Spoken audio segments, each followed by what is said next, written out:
The early history of tattooing.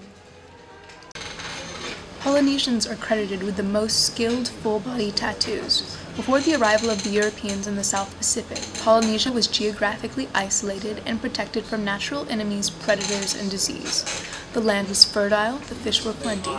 That Polynesians' basic needs were easily attainable allowed for time to devote to perfecting the tattooing art. William Dampier lived during the golden age of pirating and for 10 years changed allegiance between pirate ships to better his position. He was, however, not a great pirate. He looted small vessels and villages. The pay was too little for too much work, so William Dampier boarded a ship for the Philippines. He met a Polynesian prince fully tattooed and brought him back to London in September of 1691. Gilo, the Polynesian prince, quickly died of smallpox. William Dampier was sad that Gilo hadn't lived long enough to make him rich. The first text written about tattooing is of Polynesian Tattoo by Joseph Banks, who sailed with Captain James Cook. James Cook had been sent from England for two purposes. First, he was to sail to Tahiti to observe Venus as it passed between the sun and the earth. Then he was to attempt to discover the fabled southern continent, which could provide sources of colonial wealth. They found Polynesia and the art of tattooing. Japan.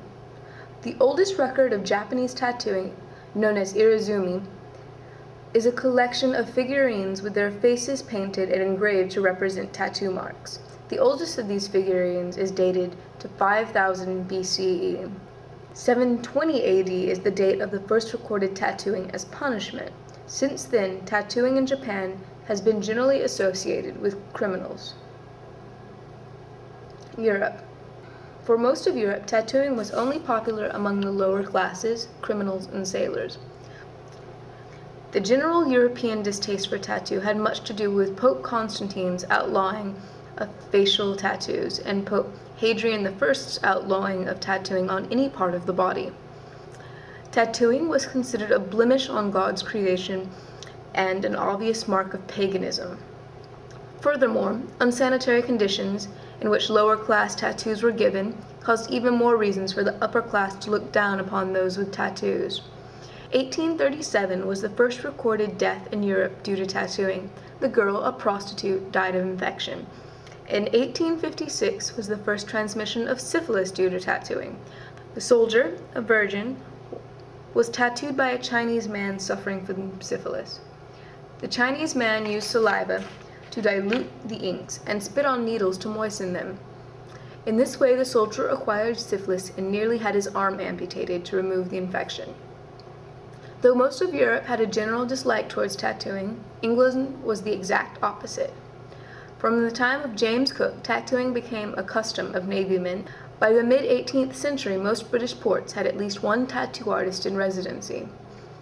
Naval officers took part in this custom, which quickly spread to the English royal family. The Prince of Wales, who, on his visit to the Holy Land, had the Jerusalem cross tattooed on his arm, officially sanctioned tattooing in 1862.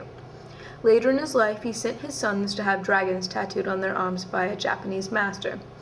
Many rich Britons flocked to the new trend and acquired tattoos in Japan. Arr! Arr! Matey! Arr! Arr! Arr! Arr! The plank! Arr! Arr!